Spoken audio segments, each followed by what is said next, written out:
Hello and welcome to this episode of Political Debrief. I'm your host, Josh Oliveri. Today, I am very excited to welcome onto the show Greg McLean, the Conservative Member of Parliament for Calgary-Centre. We touched on a ton of topics, but mostly focused on the environment, transition, and how we can move away from non-renewable energy sources. Here's our conversation. I'm Greg McLean. I'm the Member of Parliament for Calgary-Centre, and Calgary-Centre is a downtown riding, so it encompasses a lot of area. I decided to run. I was in the finance business for the 23 years. And in 2018, I decided the country wasn't on a good financial plan. So I decided to run for Parliament. And it took me a year kind of to get through the nomination with the Conservative Party, first of all, and then the 2019 election.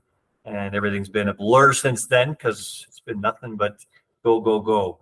But when I was young, depends how young we're talking about. I mean, of course, when I was in school, like elementary school, junior high, even high school, I did a little bit of work with each of my student councils. But I really got into it when I was at university, and I joined the students' union there. I got elected as the vice president of finance. So I was a finance student at the time. And a friend of mine who was a political activist, we worked together, we played tennis together, and he says, Greg, I think it'd be really helpful if we got out of debt at the University of Alberta Students' Union. So I put together a plan to get us out of debt. And that's been my mantra ever since, of course, is to try and get public organizations out of debt. So I continue on that road here in Ottawa. And needless to say, we're not doing that well as far as getting out of debt in Canada. We're getting more and more and more into debt. Troubles me quite a bit. So I guess I'm curious then. You have a financial background, definitely then. You're a sitting member on the Standing Committee on Natural Resources, I think it's called. Let me correct you there. I was once, twice I was the shadow critic or shadow minister / critic for natural resources. Now I'm on the Environment Committee, which is one of my loves, by the way. So the three things when I decided to run here where I thought I could add the most value was in finance, energy, so natural resources, and environment.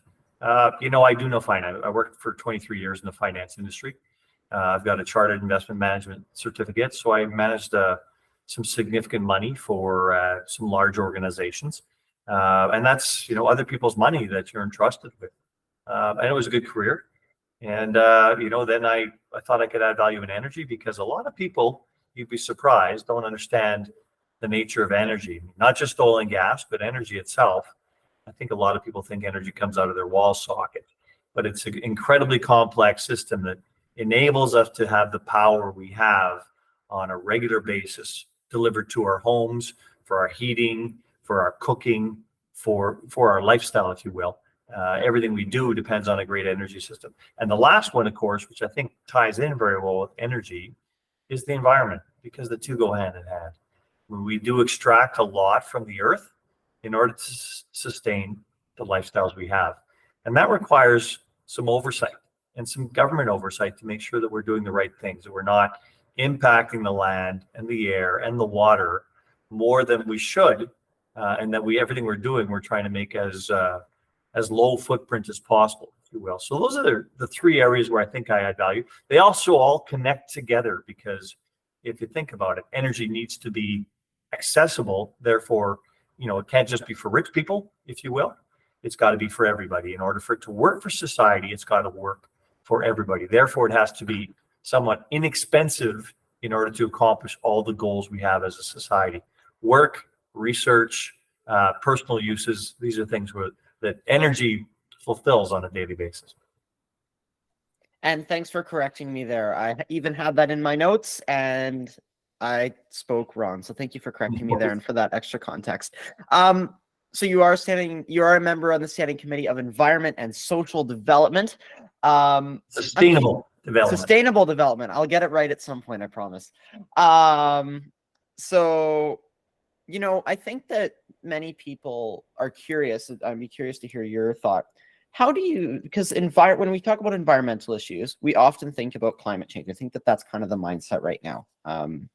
How do you think that the natural resources sector and climate change and the environment, how do you think they relate? What's the solution to a problem that's kind of existed for a while now? Very good question. And I like to make sure people understand that there are all kinds of environmental problems we have right now that we need to continue to address. Greenhouse gases is one of the problems we need to address very quickly. You think about everything we're doing in society, everything we consume has a carbon footprint in it because it has energy that's gone into it. And every energy system has an impact on the environment. We have to make sure we're not throwing the baby out with the bathwater when we're changing energy systems. And we talk about that a lot. What is the actual environmental footprint of the replacement technologies that will abate coal, that will abate oil and gas, that will actually lead us towards, what might be a better future? I've always thought that the best approach on this is energy efficiency. Now, there's a bunch of nuances in there because the cheaper we make energy, obviously, the less energy input going into energy output, if you will, the more efficient that energy will be. Think about all the losses that happen in the energy transportation. That's something where you're actually losing something that costs you money, you've produced, and you're getting no value for at the end of the day. Nevertheless, there are some consequences to hydrocarbon emissions at this point in time that we're trying to abate as much as possible. And it's important we find those abatements because you take a look at the world's energy structure right now, over 80% of the world's energy comes from hydrocarbons. And in 2010, so going back 13 years, over 80% of the world's energy came from hydrocarbons. So in the intervening 13 years, the world has spent trillions of dollars, and we are still at, as a percentage, over 80%, almost exactly the same as far as the amount of energy that comes from hydrocarbons. We are consuming a lot more hydrocarbons around the world. There is no way of escaping the fact that hydrocarbons are a very dense energy source. What we're trying to do is mitigate the harm that comes with burning those substances, whether it's coal, which we've done a very good job of moving away from in Canada, but natural gas and oil, they do have their impact. We got to make sure that we're mitigating that impact as much as possible. Nevertheless, does doing away with oil and gas result in a better solution? Number one, you're going to have an unreliable system of energy. I always try and break it down to where does Canada's energy come from? And I really try and make it as basic as possible, if you can, Josh. 3 sources, okay? Energy comes from electricity, call it 40% in Canada. And electricity, and then the second source would be natural gas. So industrial fuels, mostly natural gas, call that 30%. And the other 30% is internal combustion engines. Now, in order to get our goods back and forth from where they are to where they need to go, you've got to burn some power to do that. That's what we're trying to transition right now to electric vehicles. And in some cases that makes sense. And in some cases that doesn't make sense currently. What we have to do is not throw let's just say the baby out with the bathwater and ensure we still have a deliverable system for getting everything that goes back and forth across Canada available. So think about those 3 energy systems: electricity, natural gas, and internal combustion engines, so gasoline, if you will. And those internal combustion engines, we're trying to move to the electricity grid. If we did that, we've got to more or less double the electricity grid very quickly. And I've met with Electricity Canada, and they talked about that. They said, look, we are going to have double or triple the amount of electricity sources, but also the electricity transmission going forward if we completely do away with the internal combustion engine. There have to be other solutions here because that in itself, think about how many rivers are going to have to be dammed. Think about how many nuclear plants are going to have to be built to more or less double the electricity output from Canada's sources. So we do have our work ahead of us. And nevertheless, there are other solutions too, all of which have a cost to them. So we've looked at carbon capture, utilization, and sequestration, where you actually produce the hydrocarbons and the power and the energy is consumed there. You try and move that carbon you've produced underground. I do need people to know that that is not free. That when you're moving carbon underground, it costs money. It also costs energy. So you think about compressing and pushing underground and getting back into the storage, the pores down, down below ground where they were initially. That actually does take some work. So I'll give you a good example. There's a power plant in Calgary called the Shepherd Power Plant. It's owned by a company called NMAX. It's just outside the city. And it produces enough power for its customers in Calgary. However, it's going to have to move towards carbon capture and storage. It's a natural gas plant. In order to do the carbon capture, utilization, and storage associated with burning the natural gas there, it's going to consume about 30% more power to do that, because you've got to use that power to move it underground, separate it, and then move it underground. So 30% more power isn't free. They're actually going to have to increase the amount of power they produce in order to move that underground. But that means, number one, a bigger footprint. Number two, 30% more cost, if you will, a function of 30% more cost. So I think we have to make sure people realize that the solutions we're looking at here are not free. And from the ratio that you and I talked about earlier in this conversation, one thing in investing we always looked at in energy was a ratio called energy returned over energy invested. So you obviously want that number to be higher. Like if you get 2 times as much energy out as you put in, you're doing pretty good. So that energy return, if you get 2.1 to 1, you're doing even better. If you get 3 to 1, you're all the way home. But that once you start capturing 30% of the power in order to store it, you're actually getting off of that energy efficiency curve. And I'll tell you, over the last 30 years in Canada, our amount of energy per GDP, per unit of GDP, has gone down by 30%. So we are getting more energy efficient, but 1% a year. We have to go faster. These are the types of technologies I'm looking at right now to make sure we actually, get deliverable solutions that are more environmentally friendly and yet don't take us too far off of that energy efficiency curve. So I'm curious then, because there's a word that you haven't mentioned yet, and I'm going to be honest, I was expecting you to use it by now. It's carbon tax. It seems like the government's solution right now has been to put the carbon tax in place, say, you got to pay for what you pollute into the environment. The Conservative Party is not supportive of that. I don't think that you guys have ever been supportive of that. Instead of a carbon tax, are these some of the solutions then that you think that could be looked into more? Yeah, well, first of all, carbon tax is 2 words, Josh. But the whole issue about the carbon tax that the Liberals have implemented here is it's not designed to do anything except cost Canadians. It's a money in, money out scheme, if you will. Here, we're going to take money from you at the pump, but we're going to pretend we're writing checks back to you that the government gives you once in a while, so you remember how much money we're giving you. That is not the way to look at how you price pollution. You have to look at more inventive ways of actually decarbonizing than that.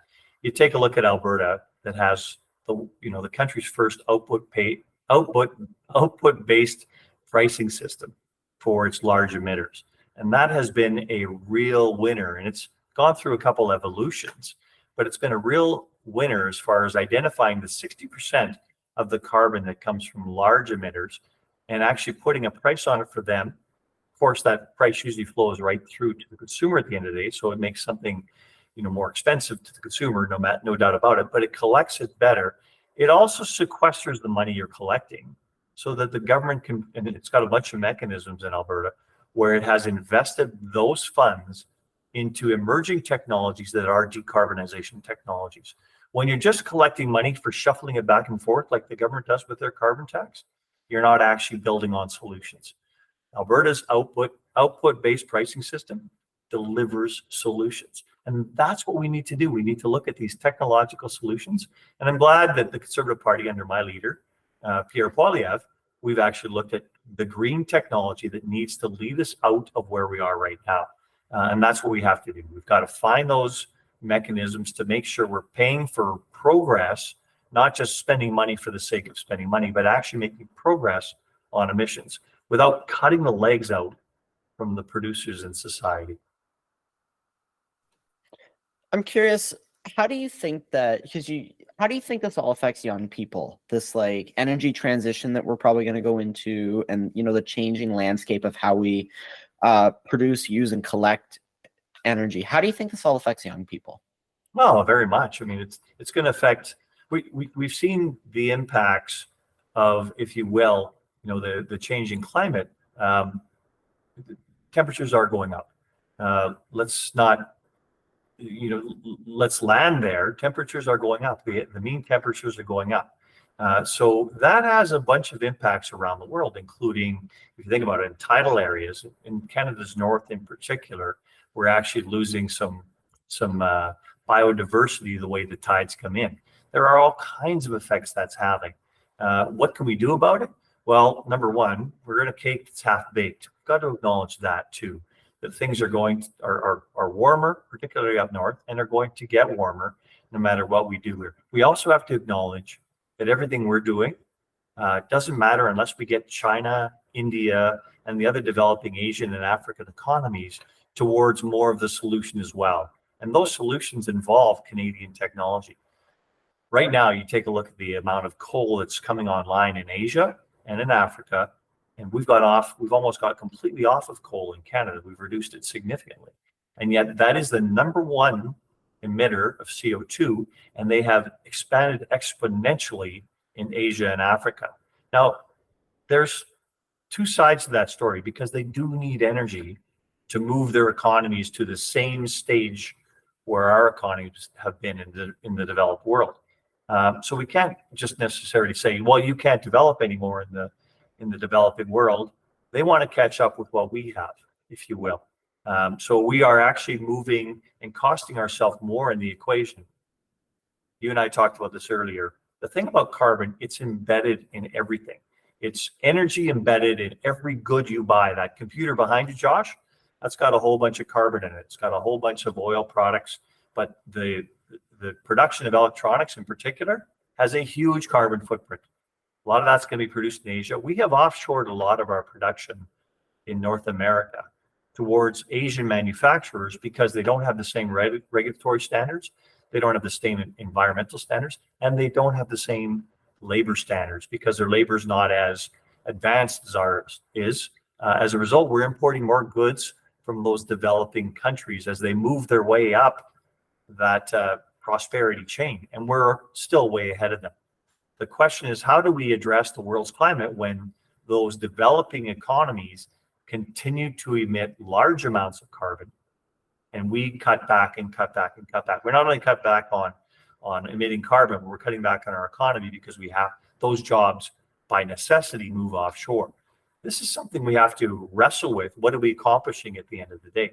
Now, one of the big solutions we talk about as far as that offshoring goes is making sure we try and get more clean Canadian energy offshore. That means natural gas.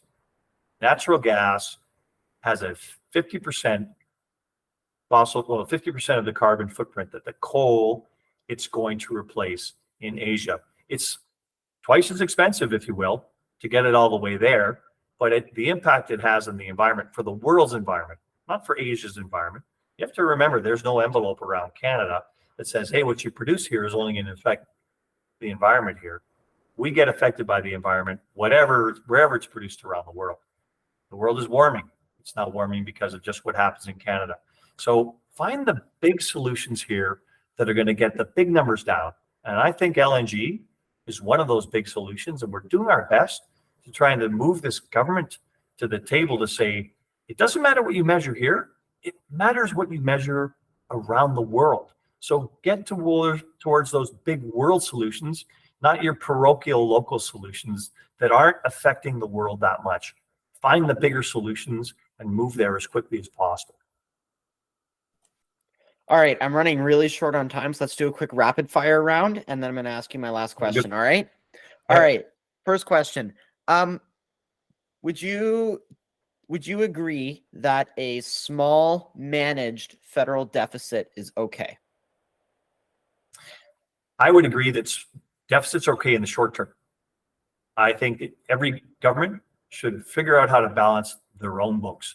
So call that on a 4-year cycle or a 5-year cycle. But effectively, you've got to go through those economic ups and downs, and every government should pay its own way. That's what I think. All right, this is the budget. You voted against it. What's did. wrong with it? It's $41 billion, but an extra $60 billion over the next 5 years that they plowed into spending after the Minister of Finance herself said that they're already overspending at this point in time. And then she completely ignored it when she put together the budget. The numbers are just pie in the sky. There's a whole bunch that's not included in there. Her numbers on the interest rate alone on the debt is wrong. So you take a look at next year, they're forecasting the debt service charge. That is the amount of interest the government's going to pay for carrying the debt it has. She forecast that at $44 billion. And in fact, she's way off already because she predicted that the bank rate would go down, and the bank rate is still going up. So these numbers are continuing to increase. The more these numbers increase, the more they accumulate in the debt, and the more they affect the debt service getting larger and larger and larger. Comes a point in time here where it overwhelms everything else in the budget, and it is not discretionary funding. Your financiers, if you stop delivering the interest that they require from their investment in Canada and Canada bonds, you will default, and that default will be painful for the country. So this is money that goes off the table first before Canadians get healthcare, before they get any sort of benefit from it. This hurts them in the pocketbook immensely. All right, what's your favorite part about being an MP? This is some of my favorite part of being an MP, Josh. I got to tell you, when I get to go in front of schools out home and people ask me questions, that's my favorite part because there's so much going on and get to hear what the questions people have, because when you listen to the questions people have, you also understand what their concerns are. So that feedback about what are you thinking and the questions you're asking me, it also lets me know where society is at different levels, different age levels, if you will, what the biggest concerns are. So that to me is the best feedback I get. When you were a kid, what did you want to be when you grew up? Well, what kind of kid you talking about? Give me an age. 8. When I was 8, I wanted to be a soldier. That's really interesting. Yeah, well, my dad was initially in the military. He was in Air Force, and I watched a lot of movies when I was a kid, and you think about all the heroes you watched on TV. That looked like what I wanted to do. Kind of an action-paced job, if you will, but that didn't come to pass, and I came on and I did other things as I got older. So when I became more like 15 and I had paper routes and everything else, I did want to get into business. I wanted to be a businessman. So that's my evolution. All right, my last question for you, MP McLean. What if you had to go back and give yourself, your 14-year-old self, one piece of advice? What would that be? Well, when I was 14, I was quite impatient. And I think I am still sometimes impatient. But make sure you take time for yourself in that impatience. Set your goals and make sure you're living life at the same time as you're moving forward on all the goals you have. Some of your goals need to be personal goals, not just work goals. But some of those goals, when you spend time with your friends, with your family, those are the memories you're going to hang on to for the rest of your life. So build that in to all your success metrics, is the time you spend with the people you love. All right, Greg McLean, thanks so much for coming on Political Debrief. Josh, thanks for having me. Wonderful talking to you again. Great to see you. And that's it for this episode of Political Debrief. Thank you so much for listening. As always, I would invite you to subscribe down below to get notified whenever we post a new episode. Follow me on Twitter and Instagram at Josh Oliverio.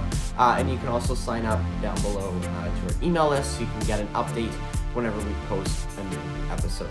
That's it for this week. Be back in a couple weeks with another new episode. Thanks again for listening.